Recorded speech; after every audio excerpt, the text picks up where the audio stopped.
दोस्तों, क्या आप जानते हैं कि भगवान श्री कृष्ण को महाभारत युद्ध में 12 बाण लगे थे? और क्या ये सच है? और आखिर कौन वो योद्धा था जिसने महाभारत युद्ध में भगवान श्री कृष्ण पर 12 घातक बाण छोड़े थे?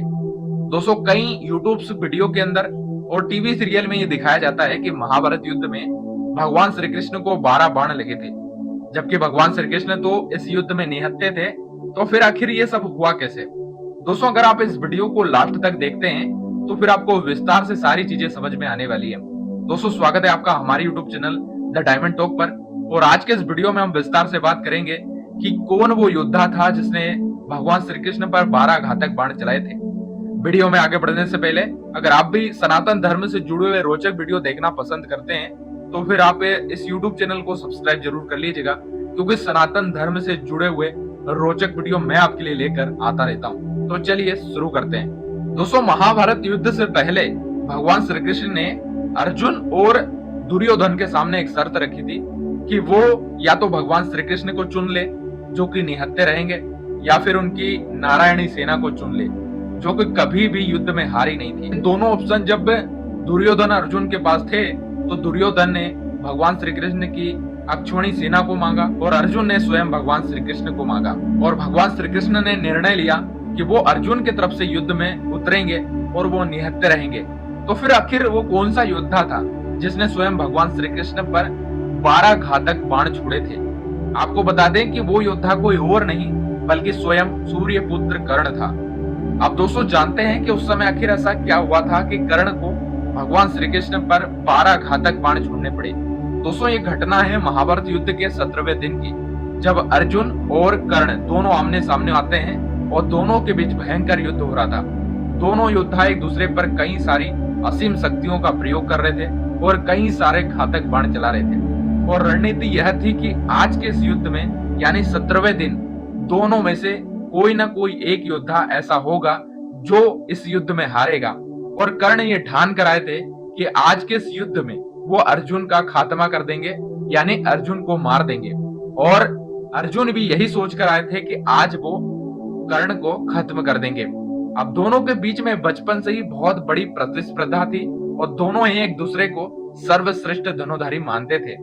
फिर वो समय नजदीक आ गया जब कर्ण ने अर्जुन को हराने के लिए सर्प बाण चलाने का निर्णय लिया। इस बाण को कई वर्षों से कर्ण ने अर्जुन के लिए छुपा कर रखा था। तो वास्तव में ये जो बाण था ये पाताल लोक में अश्वसेन के नाम से जाना जाता है। दोस्तों, अश्वसेन जो था वो अर्जुन का परम शत्रु था और उसकी शत्रुता का मुख्य कारण यह था कि खांडव वन में अर्जुन ने उसके पूरे परिवार को उजाड़ दिया था, उसके पूरे परिवार को खत्म कर दिया था। और उसी का बदला लेने के लिए अश्वसेन अर्जुन को मारने की फिराक में था। और अश्वसेन इस बात को जानता था कि अगर अर्जुन को कोई मार सकता है तो वो सिर्फ कर्ण है, इसलिए वह कर्ण के साथ जुड़ गया। अब कई सारे धार्मिक सीरियल्स में ये बताया जाता है कि उसका नाम अश्वसेन न होकर तक्षक नाग था। दोस्तों, भारत के विभिन्न ग्रंथों में उन्हें अलग अलग नाम से दर्शाया गया है। कोई अश्वसेन कहता है तो कोई तक्षक नाग कहता है। बस हम युद्ध में आ जाते हैं। और युद्ध के समय कर्ण के बाण को अश्वसेन ने चूम लिया था। कर्ण ने अर्जुन को मारने के लिए सर्प बाण का प्रयोग किया तो उस सर्प बाण पर स्वयं अश्वसेन जाकर बैठ गया। अब बाण पर बैठे अश्वसेन अर्जुन को दिखाई नहीं दे रहे थे, लेकिन भगवान श्री कृष्ण ने अश्वसेन को तत्काल ही पहचान लिया और अर्जुन के प्राणों की रक्षा के लिए भगवान श्री कृष्ण ने अपने पैरों से रथ को भूमि में धंसा दिया और रथ को पीछे कर दिया।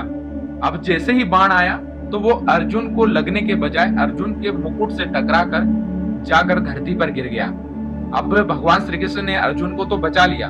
अर्जुन और भगवान श्री कृष्ण उसके बाद नीचे उतरते हैं और अपने धंसे हुए पहिए को निकालने का प्रयास करते हैं। मौके का फायदा उठाकर कर्ण कई सारे बाण जो है अर्जुन पर छोड़ते हैं और सारे के सारे बाण जो है भगवान श्री कृष्ण को लगते हैं, क्योंकि स्वयं भगवान श्री कृष्ण उस समय अर्जुन की ढाल बनकर खड़े हो जाते हैं। और यही कारण था कि उस समय सारे के सारे बाण भगवान श्री कृष्ण के शरीर में धंस गए, जो कि स्वयं सृष्टि के रचयिता भगवान विष्णु के अवतार हैं। और इस घटना के बारे में भगवान श्री कृष्ण ने अर्जुन को भी नहीं बताया।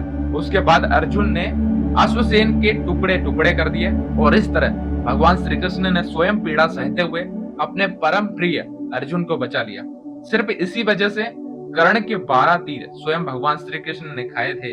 अगर आपको ये जानकारी महत्वपूर्ण लगी हो तो फिर इस वीडियो को ज्यादा से ज्यादा शेयर जरूर करिएगा, वीडियो को लाइक करिएगा और सनातन धर्म से जुड़े हुए रोचक वीडियो पाने के लिए आप हमारे YouTube channel the diamond talk को सब्सक्राइब जरूर कर लीजिएगा। मिलते हैं फिर से किसी खास वीडियो में, तब तक के लिए आप सभी लोगों को जय श्री कृष्णा।